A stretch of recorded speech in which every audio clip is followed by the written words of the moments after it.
Пасля папярэдняга разу я хацеў быць гатовым. Сёння вечарам я паставіў крэсла каля ўваходных дзвярэй і з трывогай чакаў з 11 гадзін.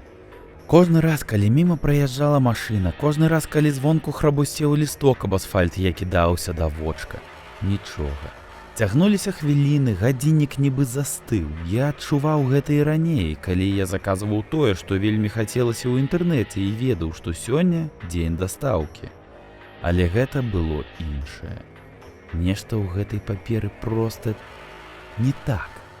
Калі б хто-небудзь яшчэ атрымаў, вы б даведаліся. Такое адчуванне, што ты глядзіш на тое, чаго не павінен бачыць.